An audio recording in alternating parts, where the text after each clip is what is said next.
Bhagavad Gita, chapter 7, verse number 1.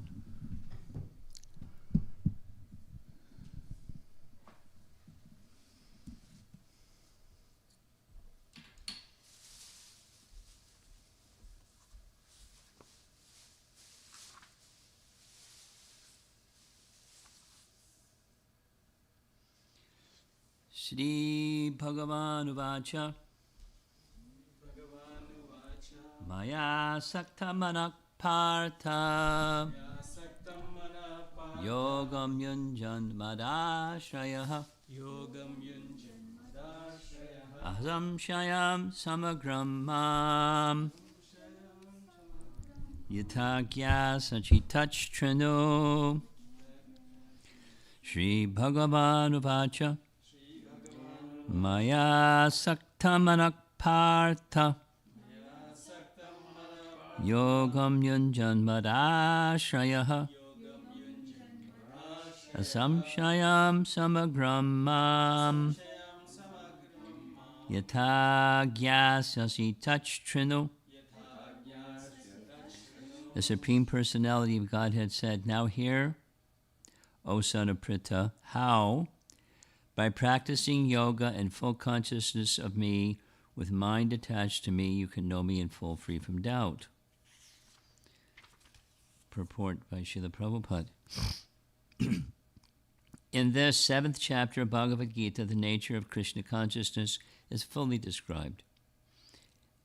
Krishna is full of all opulences, and how he manifests such opulences are described herein. Also, 4 kinds of fortunate people who become attached to Krishna, and 4 kinds of unfortunate people who never take to Krishna are described in this chapter, paragraph. In the first 6 chapters of Bhagavad Gita, the living entity has been described as non-material spirit soul, capable of elevating himself to self-realization by different types of yoga. At the end of the 6th chapter, it has been clearly stated that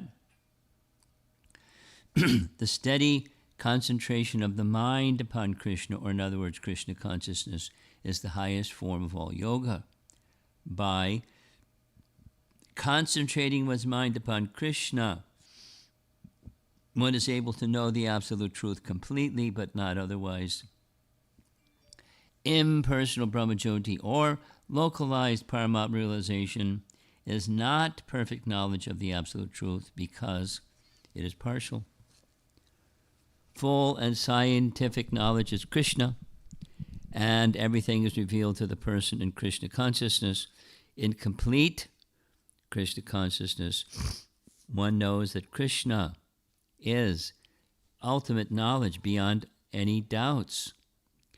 Different types of yoga are only stepping stones on the path to Krishna consciousness. One who takes directly to Krishna consciousness automatically knows about Brahmajyoti and Paramatma in full. By practice of Krishna consciousness yoga, one can know everything in full. Namely, the absolute truth, the living entities, material nature, and their manifestations with paraphernalia. Paragraph. One should, therefore, begin yoga practice as directed in the last verse of the 6th chapter. Concentration of the mind upon Krishna, the Supreme, is made possible by prescribed devotional service in 9 different forms, of which Shravanam is the first and most important. The Lord therefore says to Arjuna, Tatrinu, or hear from me. No one can be a greater authority than Krishna, and therefore, by hearing from him, one receives the greatest opportunity to become a perfectly Krishna-conscious person. One has therefore to learn from Krishna directly, or from a pure devotee of Krishna, and not from a non-devotee upstart puffed up with academic education. Paragraph. In the Srimad Bhagavatam, this process of understanding Krishna The Supreme Personality of Godhead, the Absolute Truth, is described in the second chapter of the first canto as follows. Shrinvatam Sukata Krishna Punya Shravana Kirtana Ridyantakstoya Bhadrani Vidho Noti Suritsatam Nasta Prayeshu Abhadreshu Nityam Bhagavata Sevaya Bhagavati Uttama Shloke Bhaktir Bhavati Naistaki Tada Rajastamo Bhava Kamalobhadayashaye Cheta Etar Anavidham Stitam Sattve Prasidati Evam Prasanna Manaso Bhagavad Bhakti Yogataha Bhagavat Tattva Vijnanam Mukta Sangasya Jayate Vidyate Ridhaya Grantis Chidyante Sarvasangshaya Shiyante Chasya Karmani Drishta Evat Manishore. Translation. To hear about Krishna from Vedic literature, or to hear about him, hear from him directly through the Bhagavad Gita, is itself righteous activity. And for one who hears about Krishna, Lord Krishna, who is dwelling in everyone's heart, acts as a best-wishing friend and purifies the devotee who constantly engages in hearing of him. In this way, a devotee naturally develops his dormant transcendental knowledge. As he hears more about Krishna from the Bhagavatam and from the devotees, he becomes fixed in the devotional service of the Lord. By development of devotional service, one becomes freed from the modes of passion and ignorance, and thus material lusts and avarice are diminished. When those impurities are wiped away, the candidate remains steady in his position of pure goodness and becomes enlivened by devotional service and understands the science of God perfectly. Thus, Bhakti Yoga severs the hard knot of material affection and enables one to come at once to the stage of asamshaya samagram, understanding the supreme absolute truth, personality of Godhead. Bhagavatam 1, 2, 17 through 21. Paragraph. Therefore,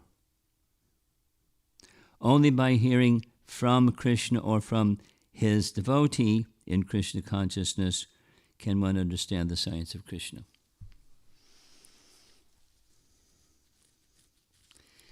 I selected this verse because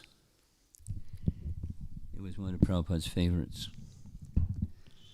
The little device that has recordings of Prabhupada's lectures. Chapter 7, verse 1, I had so many, again and again and again and again, this place, that place, the other place. He liked that verse. In part because it's a summary of the entire message of Bhagavad Gita. The entire message of Bhagavad Gita ultimately is to know Krishna, and then the means to know Krishna. So the goal and the means to reach the goal.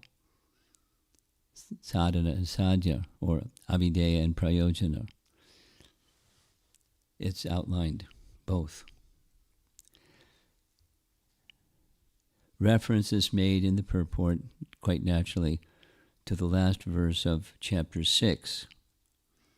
In the last verse of chapter 6, same message, what the mind does and what the body does.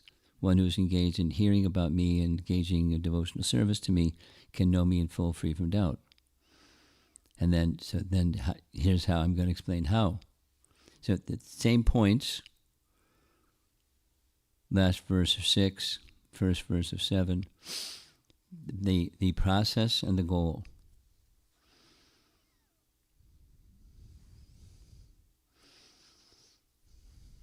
It's so plain, and yet that which is so plain escapes many people. Of course, many people don't know Bhagavad Gita, or if they know Bhagavad Gita, they misunderstand Bhagavad Gita, and so forth. Manushanam sahasreshu kasyad yatati siddhaye yatatam api siddhanam kasyad veti mam tattvataha kasyat veti mam tattvataha. There are very few that actually know Krishna in truth, Krishna tattva in truth. So what's the process? It's devotional service. And it's rare. It's rare to know Krishna in truth, even amongst those who are sadhakas in the preliminary stages or the intermediate stages. To know Krishna in truth it's not. The process is simple, but the percentage is thin. Going back to what we discussed, the Sarvadharma verse, the full surrender. So the how-to question, how to get to that full surrender, how to get to the point where Krishna is known in full, free from doubt. And it's identified, tat shrinu. Shrinvata swakata Krishna. Hearing from the right source, and hearing again, because affinity for the temporary is very strong. We've been doing it for who knows how many lifetimes, not just this lifetime. And affinity for doing something again and again, it becomes very natural to do it again and again. Conditioning is understandable. That someone is a conditioned soul is not fault-finding or pointing a finger at such a person. It's just, it's the nature of a living entity in the material world. It is influenced by the material world.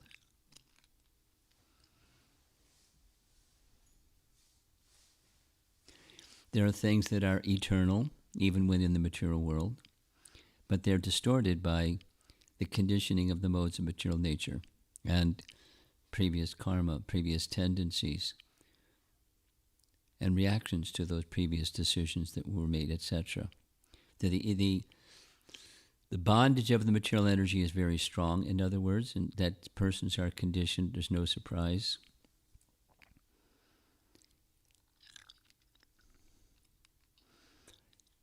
Yet, the Bhagavad Gita is teaching how to overcome that conditioning, or how to overcome the bondage of material existence. Not just the suffering, but the so-called enjoyment, which is another suffering, because it attracts a living entity to continue doing material activity with the expectation that happiness is around the corner. And a better happiness is down around 2 more corners.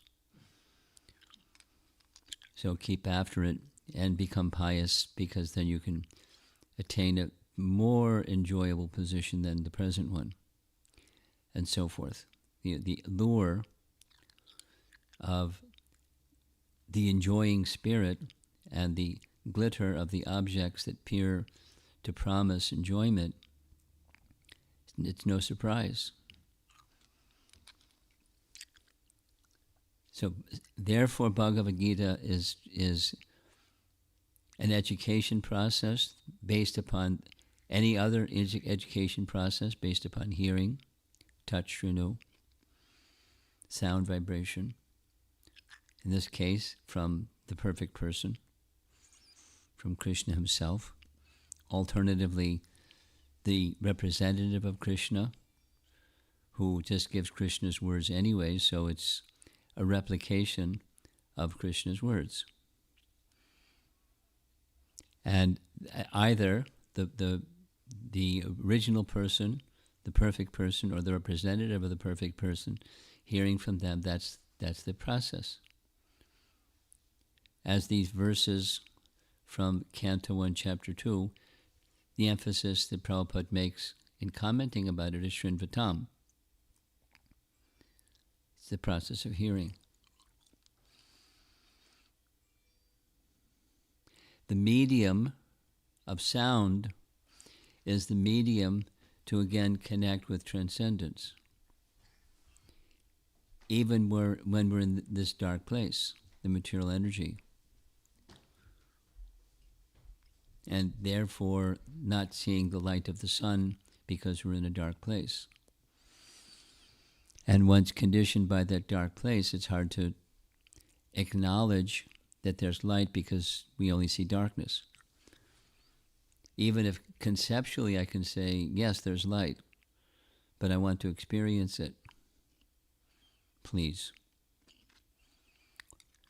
Therefore, there are processes, step by step. That's what's in the first paragraph of the purport.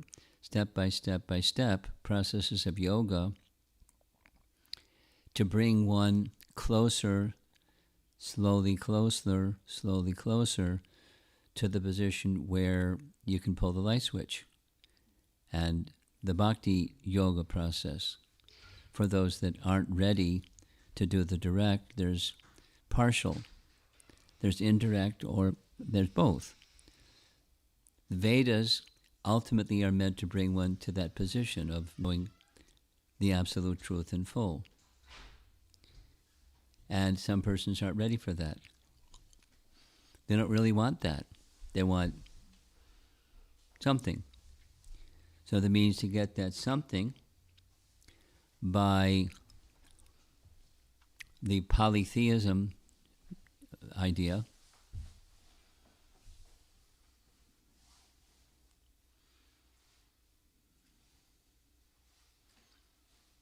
I'm pausing because I was reading, trying to remember where I was reading it from, but some historian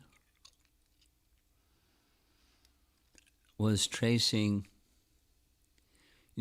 how in tribal village life, persons worship the sun or the moon or a mountain or the river or something, and it's considered pagan.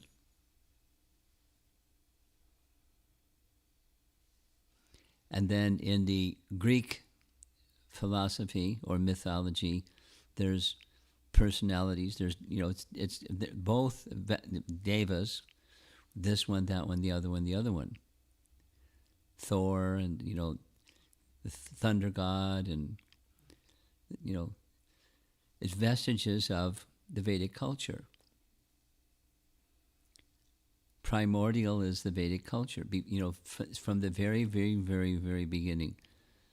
With creation, Krishna says, I send forth generations of men and demigods, and with them this process of sacrifice. That process of sacrifice in the Vedic system is karmakanda. Ultimately, it's worship of Vishnu, and ultimately worship of Vishnu is to realize Vishnu. But along with creation, there's a manual how to utilize the creation in such a way that the necessities of having temporary bodies and minds are taken care of by worship of demigods. So it's there, but it's indirect. Therefore, yeyatam mam prapadyante tangstadaiva bhajamyaham mama vartmanu vartante. Krishna says all living entities, that's everybody, are following my path in all respects. Well, lots of people do something else. But that something else is a secondary, tertiary, or further removed from the source of all things. But persons go to something to get something. And it's indirect acknowledgement that there's a source of everything. Not explicit, but implicit. And one who's the knower of the Vedas knows it.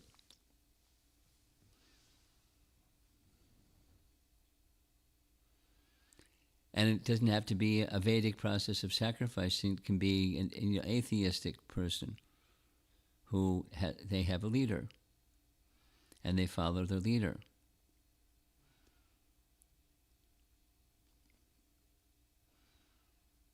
I was noticing the first couple of days that I was here, there was all those geese in the front of the property, front of this development project, and they were just hanging out eating whatever they were eating, and they just hung out. But at some point they disappeared, and likely they disappeared because the leader said, "Okay, guys, let's go to another place so we can do our thing." And so off they go, because they can fly, but they fly following the leader. The point is, everyone's following my path in all respects. And there's a leader. And the leader of leaders is the supreme leader. And people don't know it. But some people know it. And then some people know it, but they're not sufficiently perfect at it. So there's a sadhana. There's a purpose behind sadhana. The human form of life is meant to realize who we are and realize our connection with the Supreme.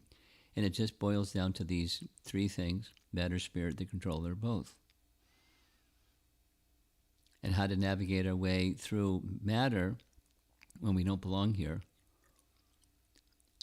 and connect with the controller of both matter and ourselves. That's, in yoga systems are for that purpose, and topmost is bhakti. And this verse is saying, Krishna is saying, I'm going to explain to you how. It's the how-to chapter and a how-to section of the Bhagavad Gita. How to achieve perfection, or the real purpose behind honoring a leader, the supreme leader. And it starts with hearing, because otherwise we don't know about the supreme leader. There can be a notion. That's nice that there's a notion. But scratch the surface a little bit. Ask people. Try it sometime. Do you believe in God? Yes. Tell me something about God. And then they'll list qualities sometimes. Lord God Almighty, merciful, He has characteristics, and that's one of the ways to identify the person. But does that person have form? Pause. What's the form? More than a pause, blank wall. Anyway, so the knowing Krishna and thereby knowing the transcendental nature of the source of everything, the form of that transcendental person, the qualities, qualities, yes, and activities, his abode, and all of that makes up a person. It's quite logical. Each of us, like if you have to fill out a form, or you explaining to somebody, who are you, what's your name, what's your address, what's your family, what's your, there's details. What's your occupation? What kind of car do you drive? Do you own your house or do you rent? There's details and details about a person. And then, in material life, there's stages where it may change without giving examples. That's the material feature. And then there's the transcendental feature. There is not,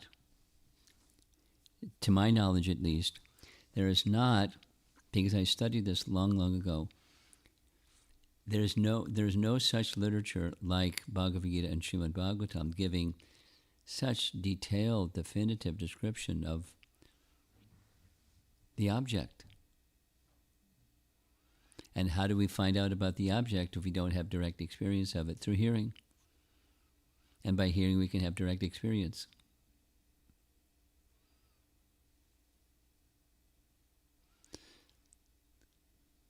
So that's the verse. I'll read the verse again.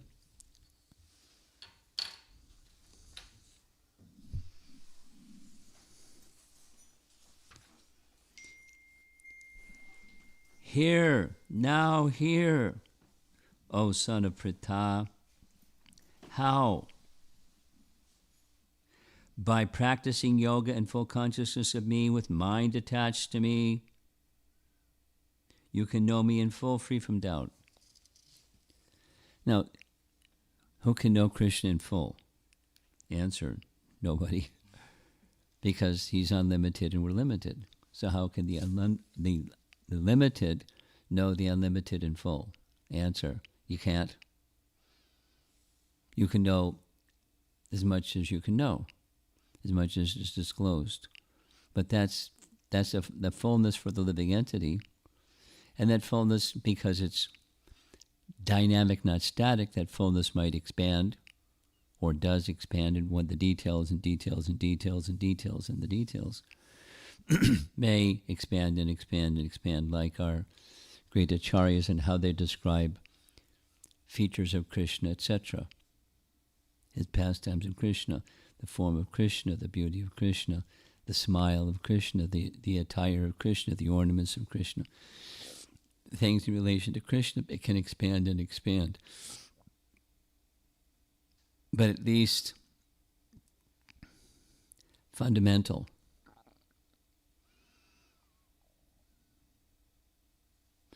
features are to be known.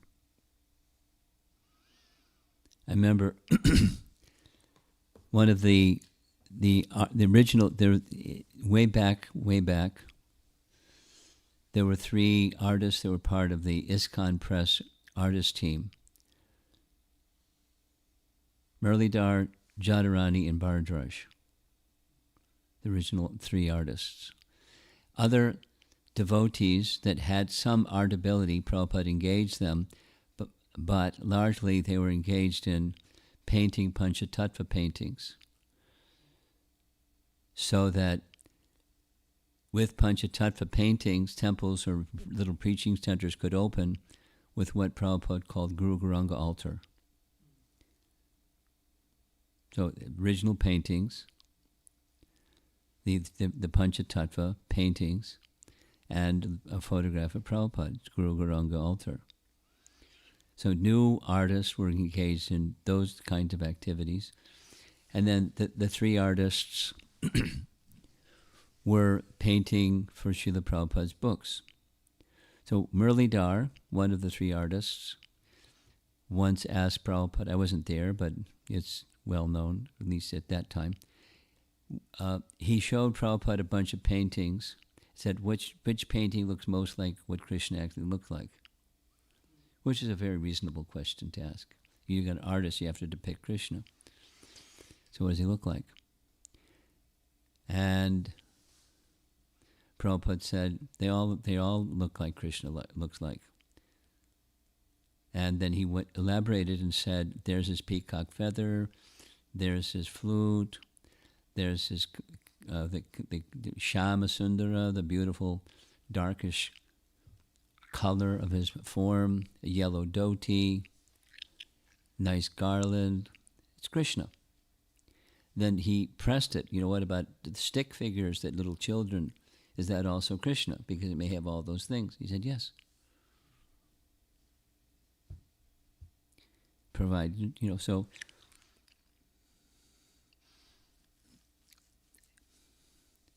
the reasonable question with a reasonable answer. That, he was puzzling.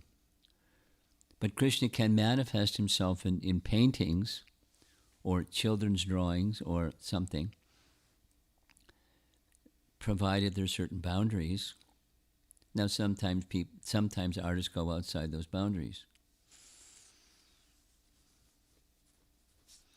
But provided it's within those boundaries, then that's Krishna.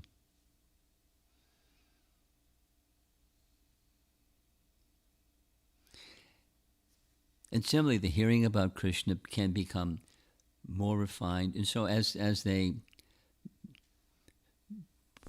perform their service in the mood of serving Prabhupada, to serve Krishna and Chaitanya Mahaprabhu, their art skills got better and better and better and better and better and better and better and better, and kept getting better and better, refined, without going to art school, just by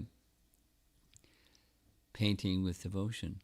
And that's how the process of bhakti works. You know, take any musical ability or cooking or deity dressing or speaking or this thing or that thing. Do it for Krishna. And as you do for Krishna, Krishna's corresponding to the sincerity of the devotee, Krishna can give ability. And then from time to time, some instruction. For this medium or that medium, some instruction. This is touch renew. And the bhakti process is underway. And underway, keeping with the process underway, it becomes matured, and one can know Krishna in full, or as much as a living entity has the capacity, and that capacity may increase and increase according to Krishna's reciprocation. So Gita Jayanti, Moksha Da Ekadasi, the advent of Bhagavad Gita day, we're celebrating by hearing a nice verse from Bhagavad Gita. See if there's some discussion. Yeah. Maharaj, for me, like from last couple of classes, the complacency was something which I was thinking of. Like I've been going through that, and I was thinking why it is, and it was like my why is not strong. And then I was thinking more, contemplating. It was more of like having a deeper expectation of like doing things. So when I'm not able to meet it, it is just like When you're not able to do what? meet my deeper expectations. Meeting deeper expectations. So then you feel frustrated. Yeah, and then And I'm deficient, and you point fingers at yourself and criticize yourself, deprecate yourself. So now what? so Where do I go from there?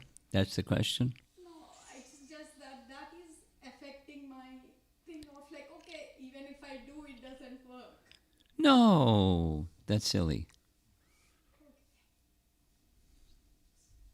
It's like a child. Really, it's like a child. Mommy,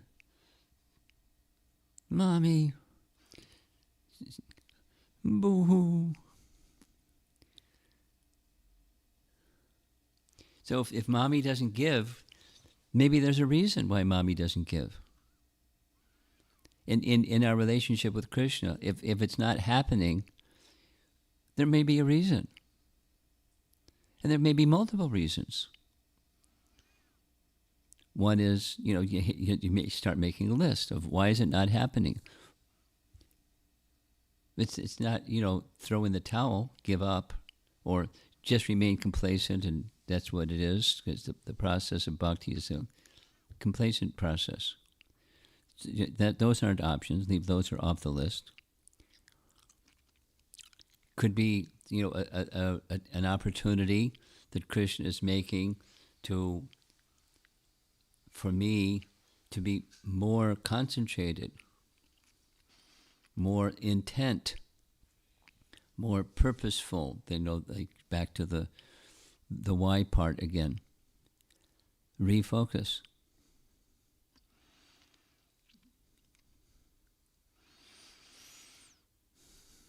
Something that I learned from the Madhurya Kandambani course is that Rupa Goswami and then in turn Vishwanath Chakravarti Thakur drew from the writings of Patanjali. Patanjali is not a bhakta, but he is an authority in yoga, and Ashtanga yoga in particular. But the principles of yoga don't change. So he described, there's three principles, and they work their way into Rupa Goswami's teachings, or the teachings of the process of bhakti and how to progress, which is what your question is. That's why I'm bringing it up. So there are three factors in Patanjali's teachings. There are three factors that are definitions of practice. Abhyasa, a definition of practice, has three things. Without the Sanskrit terms, something you do every day, over an extended period of time, he uses the word satkara, with confidence and faith and devotion. This train is going to take me to where I want to go.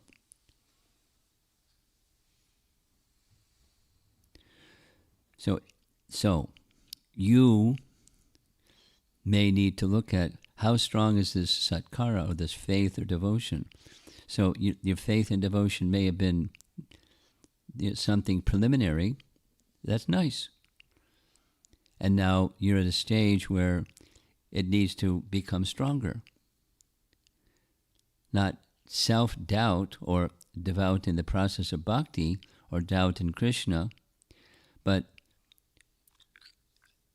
that understand the process and turn up the volume, decrease the affinity for the temporary, not artificially, not trash things, but affinity to be the enjoyer of, a nice house, that, etc., comfortable living.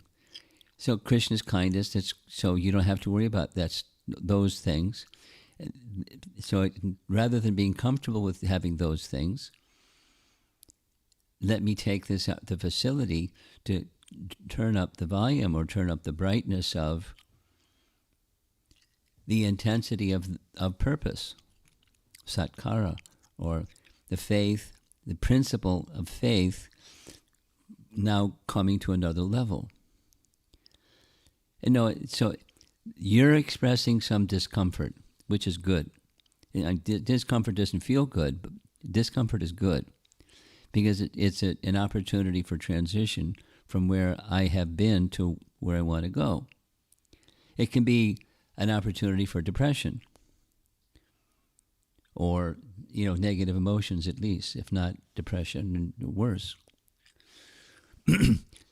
However, for a devotee, it's the discomfort, the sense of complacency. I'm not meeting my own expectations. And then it can be different emotional responses. But aside from the emotional response, what's the mode of goodness response? From the science of Krishna Bhakti, or the science of sadhana bhakti. My intent it's the intent that Krishna should be pleased needs to be increased.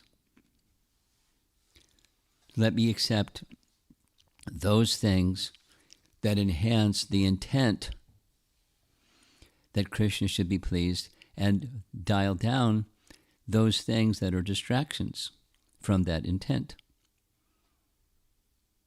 And so don't remain complacent. There's discomfort. There's different discomfort in being a teenager, because it's transition from dependence to independent. Very, very uncomfortable space.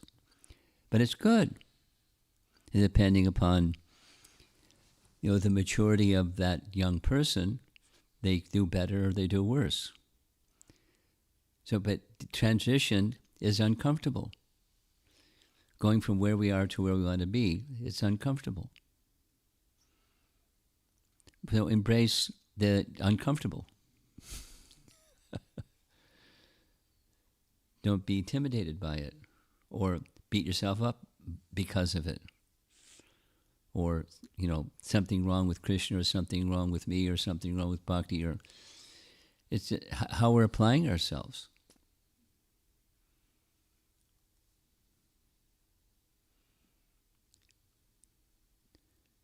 So you go into a reflective place, a mode of goodness place. You look at how's it going. Not so well. I mean, it's okay, but it's not okay. Okay is not okay. But that's good. Okay is not okay.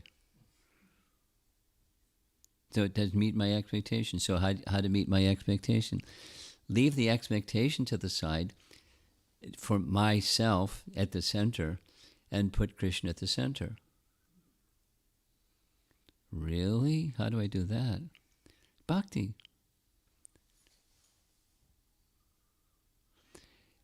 For the pleasure of Krishna, to make that connection with Krishna more vibrant and more real, so that eventually the higher stages, there's nothing else but that. Same activities, but nothing else but that. And then taste and attachment and bhava and prema. But I have to transition from where I am to something else. So the discomfort that you expressed, that's good. Your light's on. Fantastic. Keep the light on. Now according to the science of Bhakti Yoga, why and what to do. So there's some why and there's some what to do. And go for it. And when you go for it, it's not going to happen immediately, and Krishna's not going to jump when you say, "Jump, Krishna, please, hurry," because I'm a little impatient.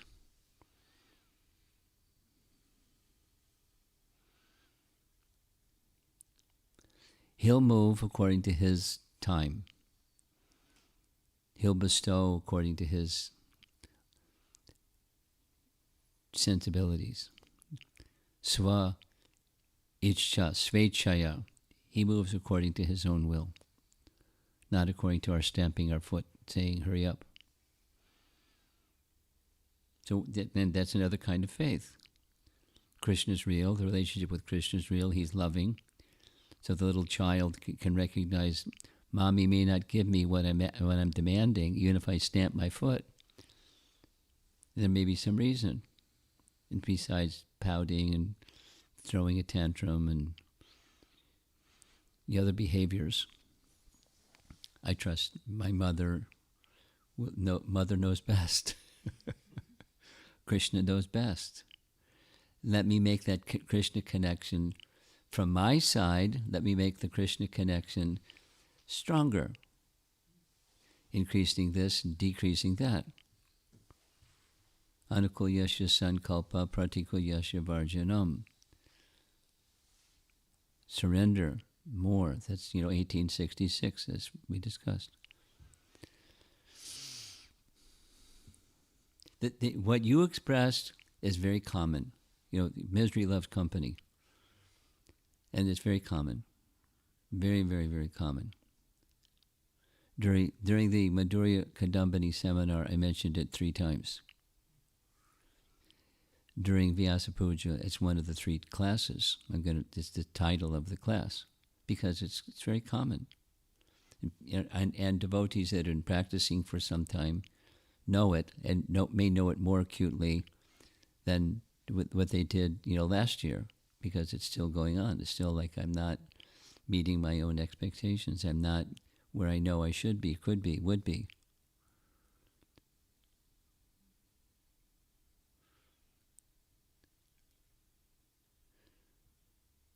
It's a stage of bhakti.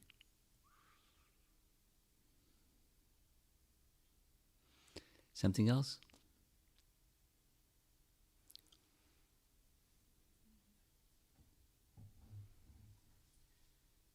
Yes.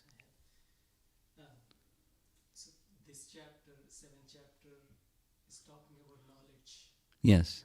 knowledge. Knowledge of the Krishna is absolute. speaking about himself and Mm. he's talking about different energies and things.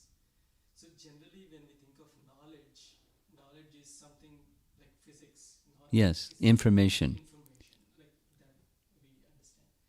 And a few days ago we were talking about 13th chapter 8 through 12 talks about different qualities. Yes. And then Krishna says that is knowledge. Krishna says, He says, I declare that as knowledge. yes, it's the knowledge or the process of knowledge. And it's a feature of knowledge, but what's the object? If I don't know the object, then it amounts to nothing. Real knowledge or the process of knowledge leads to the purpose of that knowledge or the object of that knowledge. So in other words, there can be a cosmetic manifestation of these things, and there could be a genuine manifestation of those things. The reflection resembles the object that it's the reflection of. So can we say that this knowledge that Krishna is giving in 7th chapter should lead to those qualities? Yeah. Is that how we Yeah. understand? Yeah. You know, it's what you're saying, or what this topic that we're discussing is, Bahunam Janmanam Ante Gyanavan Ma Prapajyate. They're gyanis that have knowledge, but they may not surrender to Krishna.